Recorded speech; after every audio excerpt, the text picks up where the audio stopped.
Graça e paz. Amém. Amém? Amém.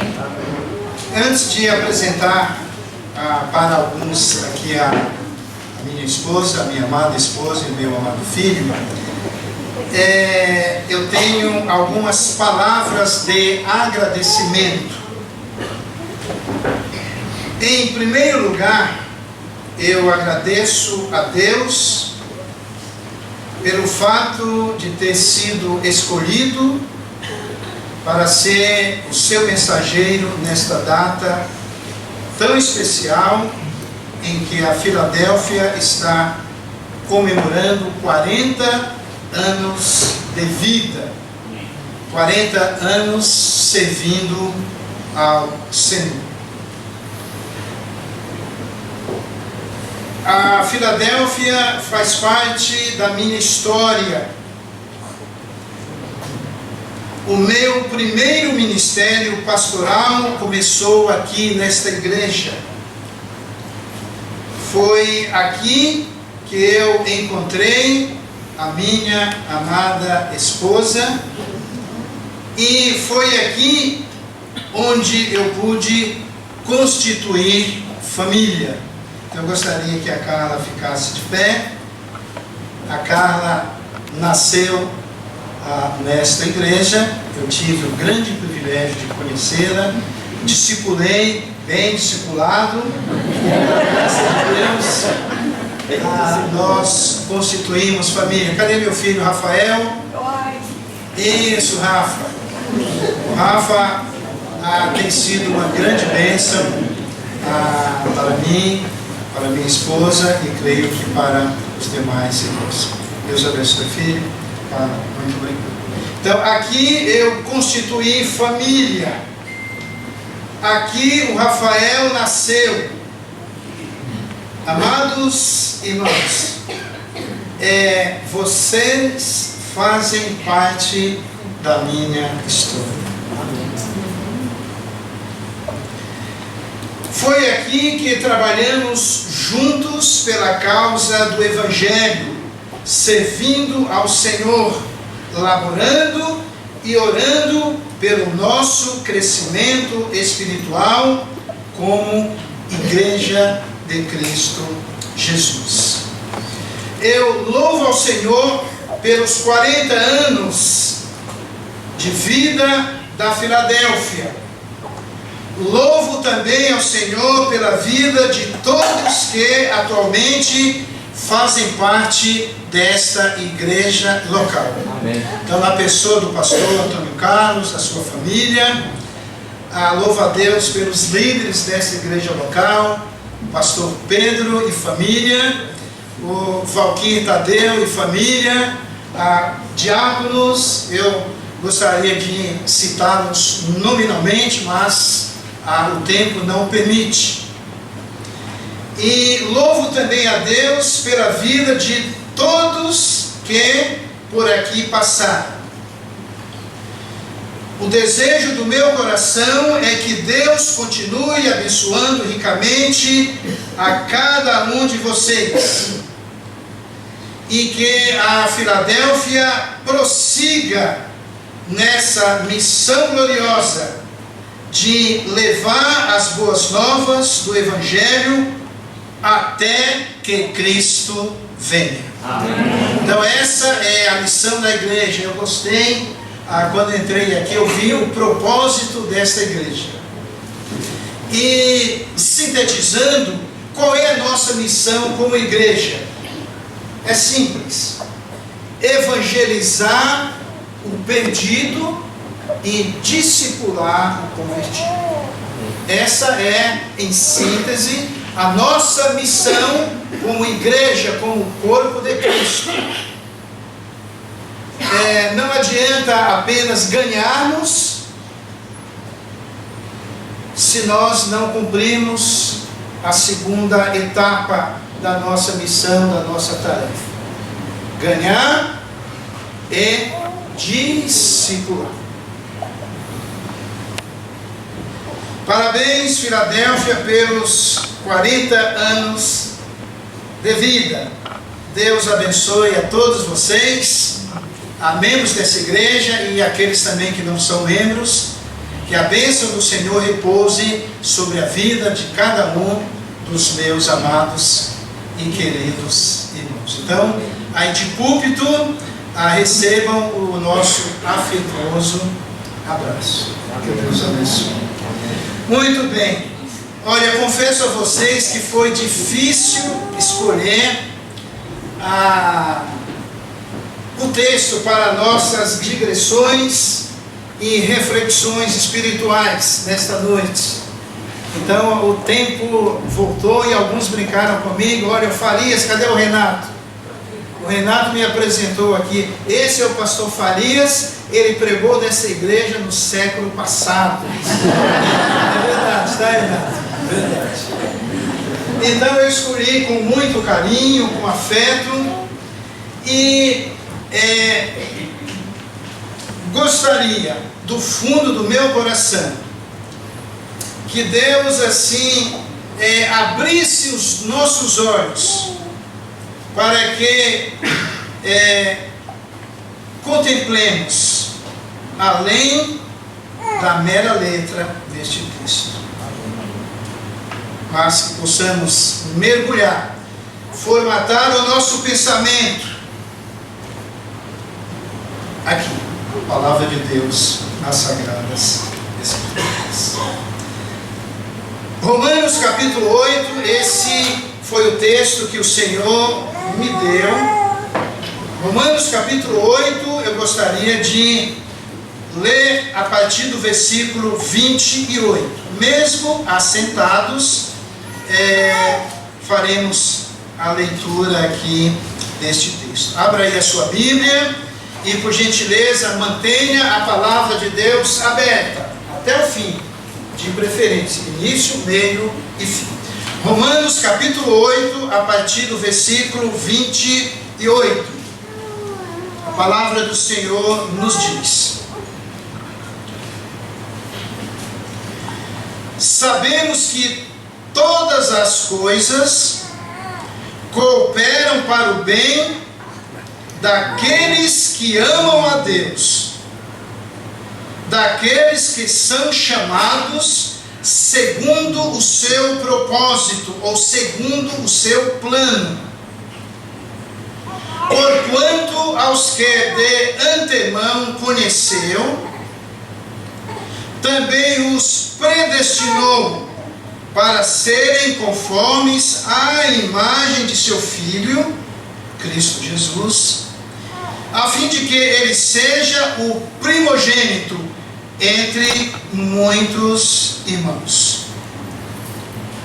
E aos que predestinou, a esses também chamou. E aos que chamou, a esses também justificou. E aos que justificou, a esses também glorificou. Verso 31. Que diremos, pois, à vista destas coisas? Se Deus é por nós, quem será contra nós? Aquele que não poupou o seu próprio Filho, antes, por todos nós o entregou. Porventura não nos dará graciosamente com ele todas as coisas? Quem tentará acusação contra os eleitos, contra os escolhidos de Deus? É Deus quem os justifica. Quem os condenará? É Cristo Jesus quem morreu, ou antes, quem ressuscitou, o qual está à direita de Deus e também intercede por nós. Quem nos separará do amor de Cristo? Será tribulação, ou angústia, ou perseguição, ou fome, ou nudez, ou perigo, ou espada? Como está escrito: por amor de ti, somos entregues à morte o dia todo. Fomos considerados como ovelhas para o matador. Em todas estas coisas, porém, somos mais que vencedores por meio daquele que nos amou.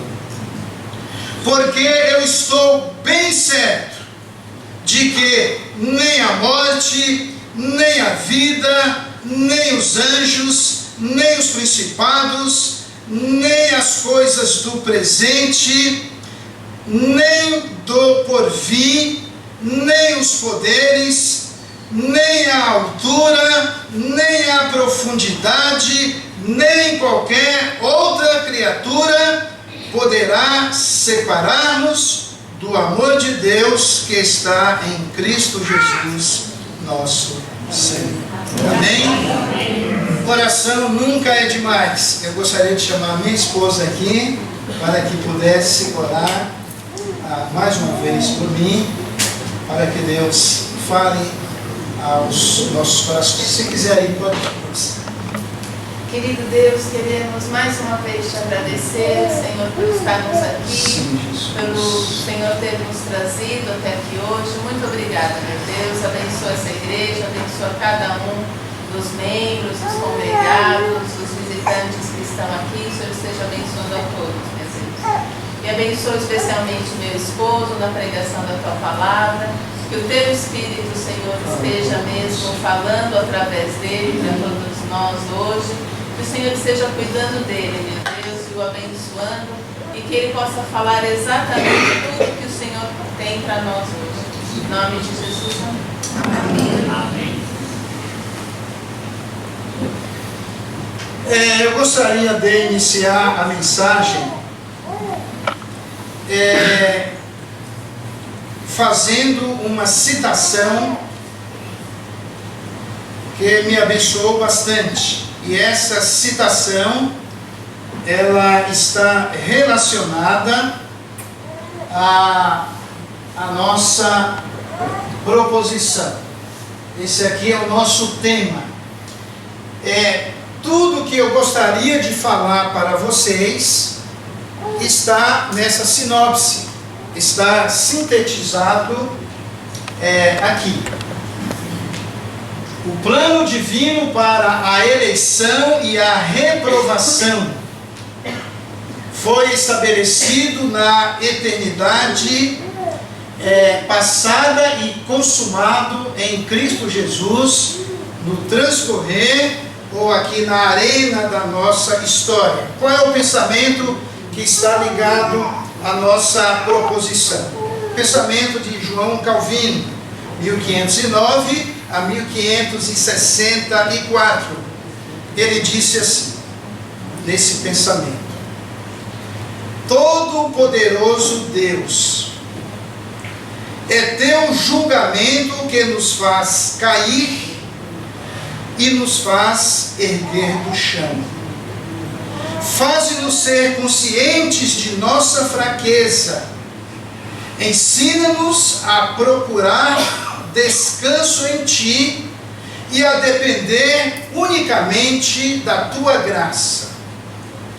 Por Tua ação, a obra da nossa salvação inicia e se consuma. Quero repetir a parte final desse pensamento. Por Tua ação, a obra da nossa salvação inicia e se consuma. Essa frase, meus amados, nos leva ao livro de Romanos 8, que fala justamente sobre essa salvação que nos foi preparada antes da fundação do mundo. Como a Bíblia diz lá em Timóteo, antes dos tempos eternos. E ela agora está sendo consumada, consolidada aqui no decurso da nossa história. Então, Romanos fala sobre isso e logo logo a gente quer comentar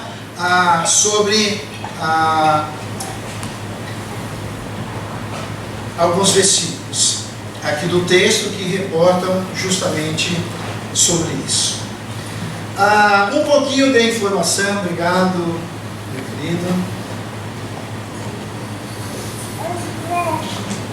Um pouquinho aí de informação sobre Romanos. Eu acho que vocês já estudaram Romanos aqui na escola bíblica.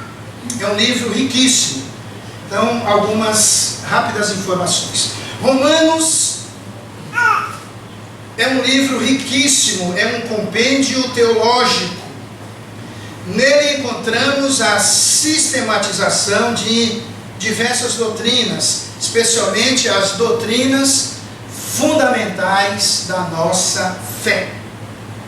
Então nós encontramos em Romanos a universalidade do pecado, a justificação em Cristo, encontramos a propiciação, a santificação, vida plena, vida cheia do Espírito, encontramos sobre dons espirituais, encontramos também sobre eleição e predestinação. Ok? Romanos transformou a vida de milhares e milhares de pessoas ao longo da história eclesiástica, como também tem transformado muitas vidas no presente século.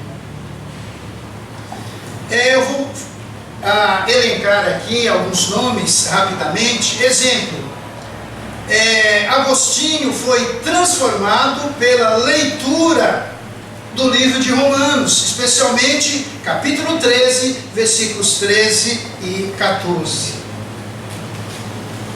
A sua vida foi transformada e ele se tornou um dos maiores teólogos da Igreja Ocidental. Romanos também transformou a vida de João Crisóstomo, 347 a 407. Esse servo de Deus foi um dos maiores pregadores do quinto século. E ele sempre pedia para que Romanos fosse lido em voz alta uma vez por semana. Romanos também transformou a vida de Martinho Lutero. Lendo Romanos 1, 16, 17. Então esse texto mudou completamente, mudou definitivamente a vida deste grande reformador. Ele entendeu, lendo o livro de Romanos, o seguinte, que a justificação era e é e será somente pela fé em Cristo Jesus. Amém. Pela fé. O justo viverá por fé e continuará vivendo por fé, e não pelas obras. E isso foi o marco da reforma protestante. Romanos também transformou a vida de John Wesley. Esse homem se converteu lendo Romanos. John Wesley experimentou uma verdadeira revolução espiritual em sua vida lendo Romanos. Assim como essas vidas foram transformadas pela palavra de Deus, também nós somos transformados, porque a palavra do Senhor é viva e eficaz. Essas vidas foram transformadas e nós, pelo poder do Senhor, também o seremos.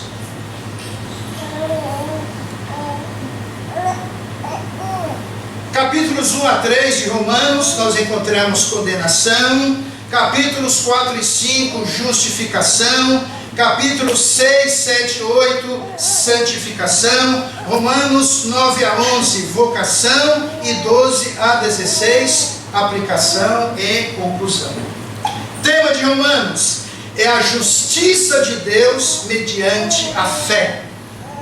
Verso-chave de Romanos 1, 16, 17. O justo viverá por fé. Cristo é a nossa justiça, e nele nós fomos feitos justiça de Deus. Romanos fala sobre imputação. O que é imputação? Imputar é lançar na conta de alguém, é acreditar algo em nossa conta. Isso é a doutrina da imputação. O pecado de Adão foi lançado, foi imputado em minha conta. Os meus pecados foram imputados em Cristo. Na cruz do Calvário, Jesus levou sobre si não apenas os meus pecados, mas os pecados de toda a humanidade. E quando nós recebemos Jesus como nosso único e suficiente Salvador, a justiça de Cristo foi creditada, foi imputada, lançada em minha conta. O pecado de Adão foi imputado em mim, os meus pecados foram imputados em Cristo, e a justiça de Cristo foi lançada, acreditada na minha conta. Poderíamos sintetizar dizendo, em outras palavras, na cruz, Deus o Pai tratou Jesus como se Ele tivesse vivido a minha vida, para que Ele pudesse me tratar como se eu tivesse vivido a vida dele. Amém. Preste bastante atenção nessa sentença. Na cruz, Deus o Pai tratou Jesus como se Ele tivesse vivido a minha vida, para que Ele pudesse me tratar como se eu tivesse vivido a vida dele. Trocando em miúdos, eu vou assumir a culpa de tudo que você fez e vou dar a você o crédito de tudo que eu fiz. Eu vou assumir a culpa de tudo que você fez e vou dar a você o crédito de tudo que eu fiz. E é justamente isso que nós lemos aqui em Romanos. Fazendo ou me reportando pensamento de João Calvino: por tua ação, a nossa salvação inicia e se consuma. Amados, olha, estudando sobre isso, mergulhando na palavra de Deus, eu pude assim um pouquinho contemplar, meu Deus, como o Senhor é poderoso, como o Senhor é grande. Nós não conseguimos dimensionar, a gente não consegue alcançar os arcanos de Deus. Eles sobrepujam a nossa compreensão, o nosso entendimento. Essa salvação, a minha salvação, a sua salvação, meu irmão, ela foi planejada antes dos tempos eternos. Antes que houvesse mundo.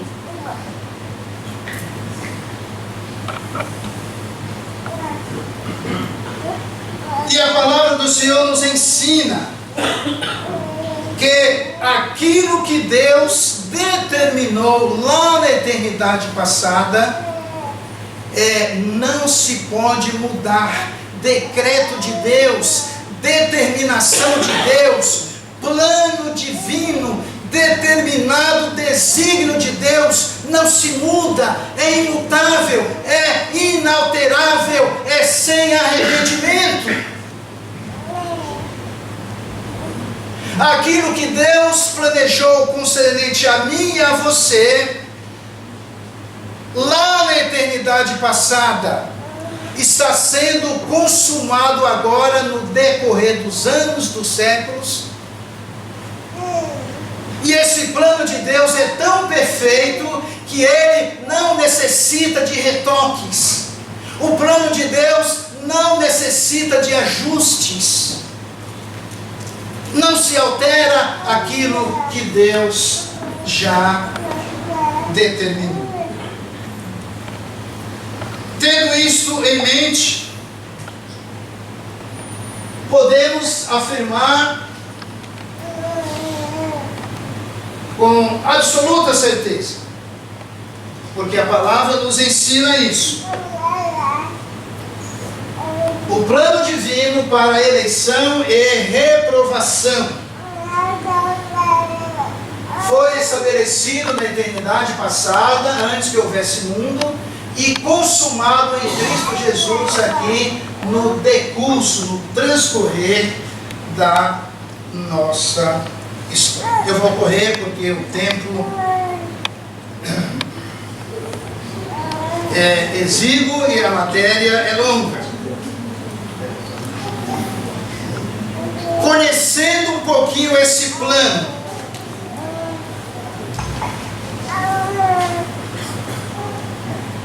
podemos afirmar com absoluta certeza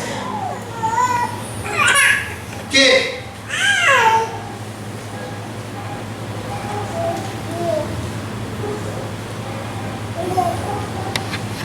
se eu consigo passar eu estou resumindo. Conhecendo esse plano, podemos afirmar com absoluta certeza que, em primeiro lugar, as contingências da vida, sem exceção, as contingências da vida contribuem para o bem daqueles que fazem parte do plano do Senhor. Olhem comigo, Romanos 8, verso 28. A palavra de Deus nos assegura sobre isso.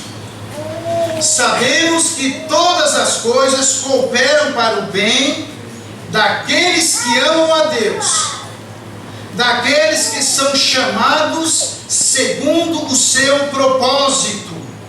Tá? Essa palavra propósito aqui é a mesma que plano, é a mesma palavra que resolução, é a mesma palavra que determinação divina, é a mesma palavra para decreto. A Bíblia nos ensina que todas, sem exceção, todas as coisas contribuem para o bem daqueles que amam a Deus. Quer sejam boas ou más, tudo contribui para o bem daqueles que amam ao Senhor. O plano de Deus é imutável. O plano do Senhor não sofre ajuste com o tempo. Não importa o que aconteça conosco, o plano pré-estabelecido pelo Senhor na eternidade passada se cumprirá. E Deus usa tudo o que acontece para o nosso bem. Amados, que Deus grandioso! Como nosso Deus é tremendo! Deus usa tudo o que acontece para o nosso bem e para a glória do seu nome. Deus tem esse poder de conjugar todas as coisas. Aqui essa palavra cooperar, sabemos que todas as coisas cooperam, é a palavra sunergel, de onde vem a palavra sinergismo. O que é sinergismo? Sim, é com ergo trabalho, ou seja, trabalhando junto. Então Deus tem essa capacidade de usar tudo que acontece na minha vida, na sua vida, coisas boas, coisas ruins. Deus tem a capacidade de fazer com que essas coisas concorram para o nosso bem. Quando nós nós não entendemos a palavra de Deus, meus amados, nós vamos agradecer a Deus somente por aquelas coisas que são boas, coisas agradáveis, coisas benéficas. O crente carnal faz isso. Agora, o crente cheio do Espírito, aquele que mergulha na palavra de Deus, aquele que conhece a Deus, ele dirá: o meu Deus está no controle, e aquilo que Deus estabeleceu não altera, não muda, e isso contribuirá para o meu bem. Por essa razão, meus amados irmãos, Igreja Filadélfia, povo do Senhor, por essa razão nós podemos descansar em Deus, podemos agradecer ao Senhor por todas as coisas. É isso que a palavra nos ensina: em tudo dai graça. Por quê? Porque esta é a vontade de Deus em Cristo Jesus para as nossas vidas. Você tem dado graças a Deus por tudo ou só pelas coisas boas?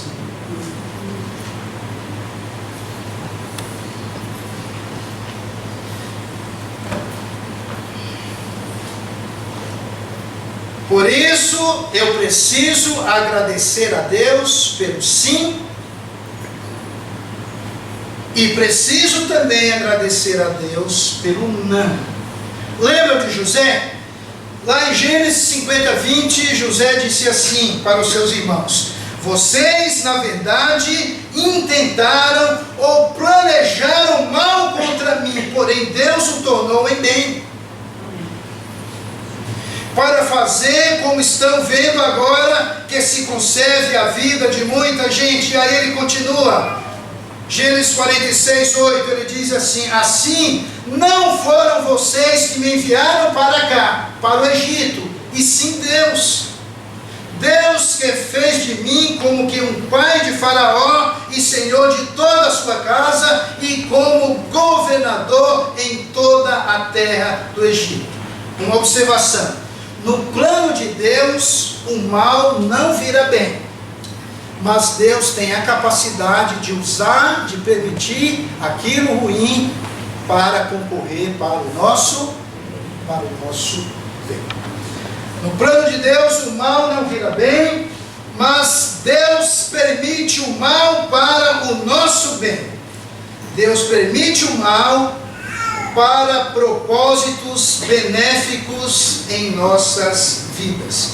E aqui eu ilustro com o rei e o seu conselheiro. Não sei quantos de vocês já tomaram conhecimento sobre essa fábula. Eu li há bastante tempo atrás no livro que tinha como título A Cura pela Palavra. A Cura pela Palavra. E esse rei, muito vaidoso,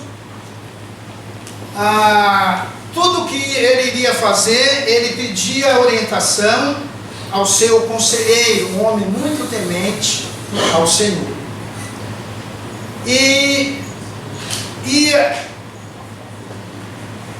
esse relacionamento ficou tão íntimo que o rei se afeiçoou bastante ao conselheiro, e onde o rei ia, ele levava o seu conselheiro, tá? Conselheiro, homem temente, fiel ao Senhor.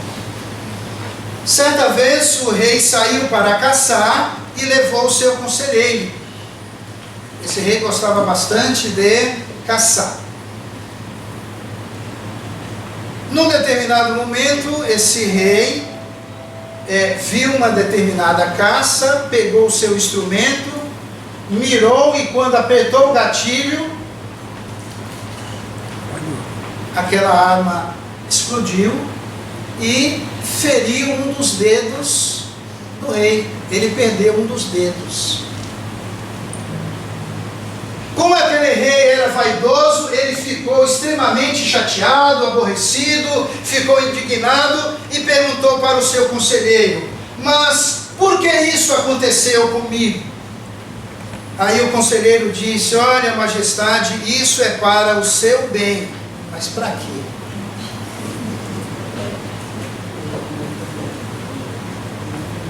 O rei ficou tão indignado que lançou aquele conselheiro atrás das grades, prendeu o seu conselheiro. Que absurdo! Como que você fala um negócio desse? Perdi o meu dedo, me acidentei, e você diz que isso é para o meu bem? Sim, majestade, é para o seu bem. Então vai continuar preso.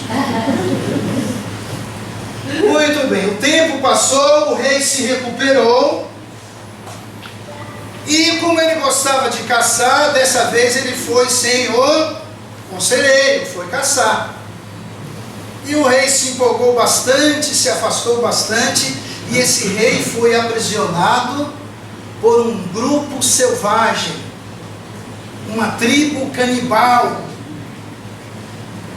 E aí o rei ficou desesperado: eu vou morrer, eu vou morrer, eu vou morrer. E marcaram o dia lá para o ritual. O rei seria sacrificado ao Deus daquela tribo, daquele povo nativo. Muito bem, no dia do sacrifício, o rei ali temeroso, clamando, levaram o rei, colocaram lá no altar. E na hora que o líder daquela tribo ia sacrificar, alguém gritou: para! Por quê? Porque esse sacrifício é imperfeito. Falta um dedo. Por essa razão o rei não morreu, foi culpado. Aí o rei foi embora. Olha, a primeira coisa quando ele chegou no palácio foi soltar o conselheiro. E aí ele disse: olha, é verdade, aquilo redundou, aquilo contribuiu para o meu bem. Aí pediu perdão para o conselheiro: majestade, na paz, tranquilo, todas as coisas contribuem para o bem daqueles que amam. Muito bem. Aí o rei falou assim: mas eu ainda tenho uma pergunta para você. Pois não, majestade. Olha, tudo bem, no meu caso, isso aqui foi para o meu bem. E no seu caso? Em que isso redundou? Aí o conselheiro disse assim: majestade, pense um pouquinho.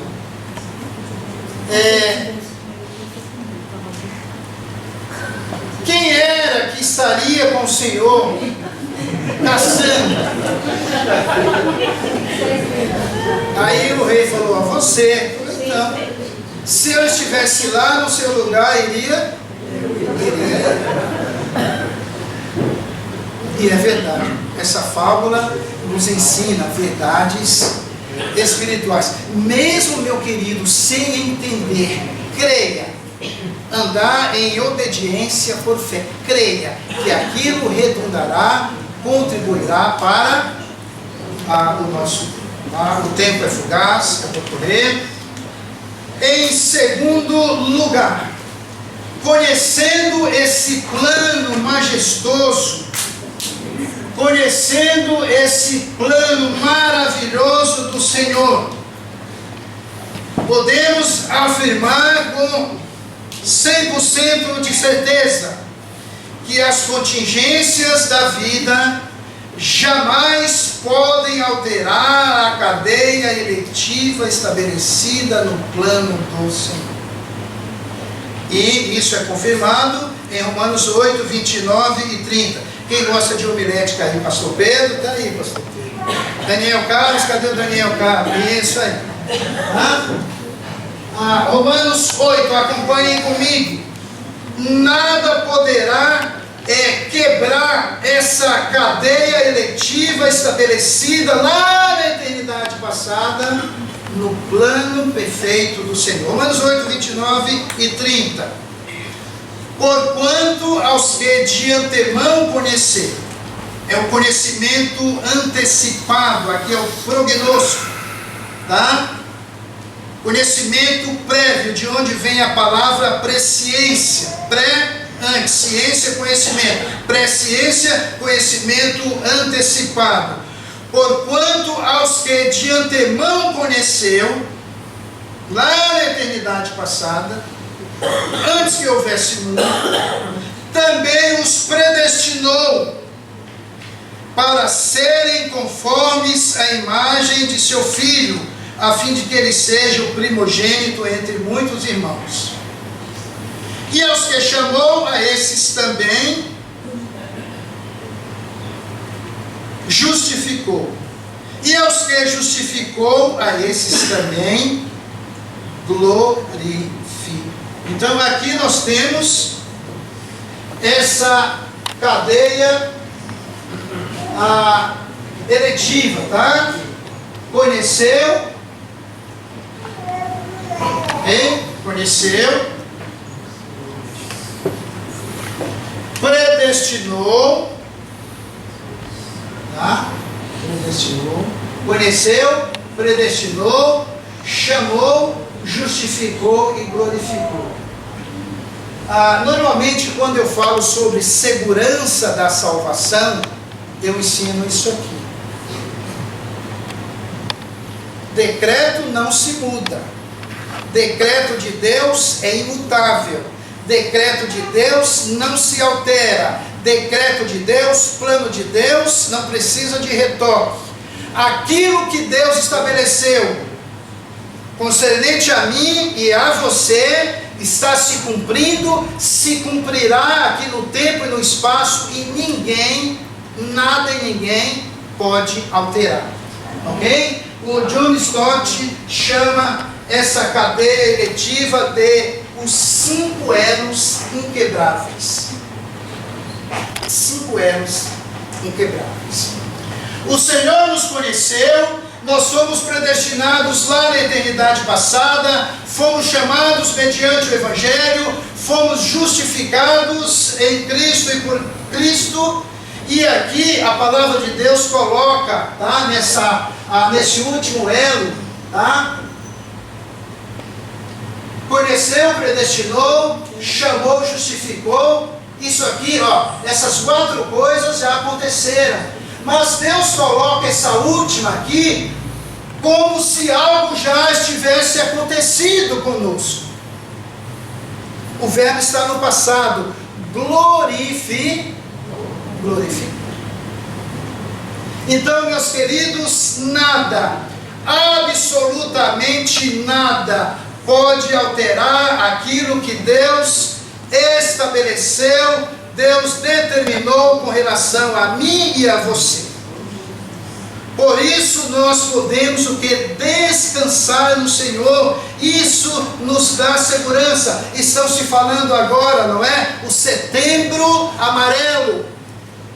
Muitos jovens se suicidando, pastores se suicidando. Por quê? Porque não têm esperança. Muitas vezes não conhecem a palavra de Deus. Aquilo que Deus determinou para mim e para você, meu irmão em Cristo, minha irmã, se cumprirá na sua integralidade, se cumprirá na sua totalidade.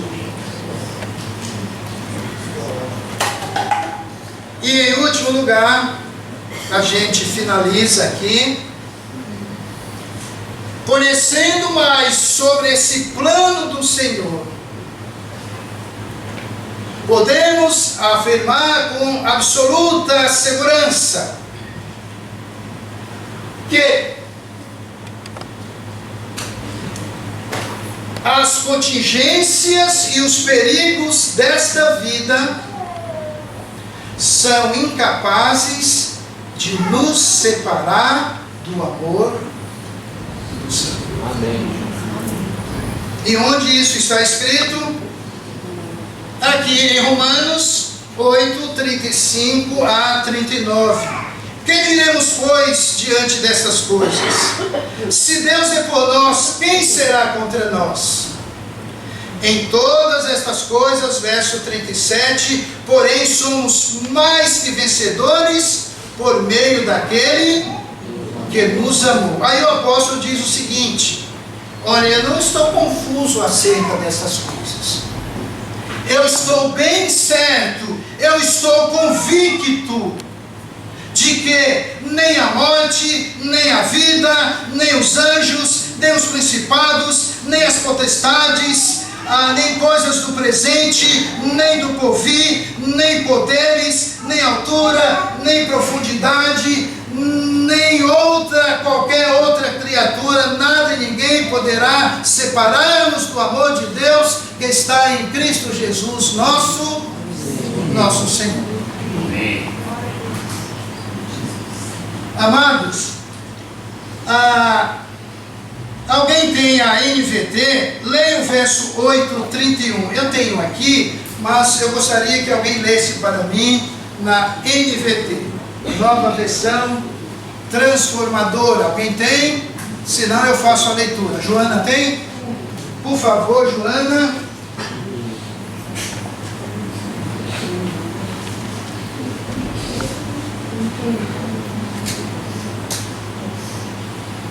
Que diremos, que podemos dizer diante de coisas tão maravilhosas? Opa aí, Joana. Novamente. Que podemos dizer diante de coisas tão maravilhosas? Meus queridos, meus amados, que podemos dizer diante de coisas tão estupendas? Que podemos dizer diante de coisas tão inauditas, tão gloriosas, tão maravilhosas?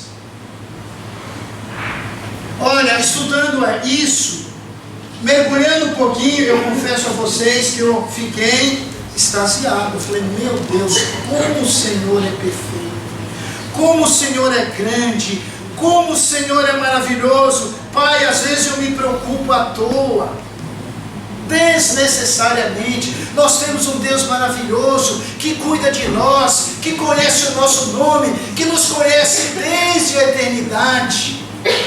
E esse plano concernente a mim e a você será concretizado na íntegra, na totalidade. Aí o apóstolo, guiado pelo Espírito, dirigido pelo Espírito, disse o seguinte: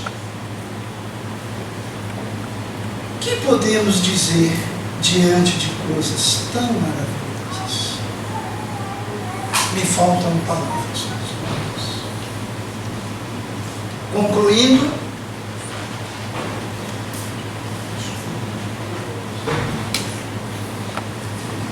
o plano divino para a eleição dos seres humanos, nossa escolha, foi estabelecido na eternidade passada e consumado em Cristo Jesus no decurso da nossa história.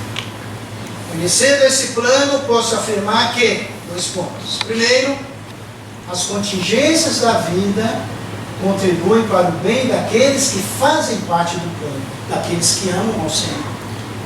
Segundo lugar, conhecendo esse plano, eu posso afirmar com certeza que as contingências da vida jamais podem alterar a cadeia eletiva estabelecida pelo Senhor. São 5 elos inquebráveis. Em último lugar, as contingências e os perigos desta vida são incapazes de nos separar diante do Senhor. E termino aqui com esse pensamento: Senhor, me amaste com amor eterno antes que houvesse mundo. Escolheste-me para ti, mesmo não vendo nada de valor em mim. Assim, a eternidade inteira não será suficientemente longa para que eu possa adorar a ti por tudo quanto fizeste a mim. Quem é o autor? Fagoed. Alguém conhece aqui o Fagoed? O Antônio Carlos conhece, pastor Antônio Carlos. Só pensar um pouquinho.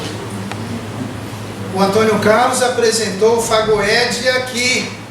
Hoje, ele foi o portador da palavra.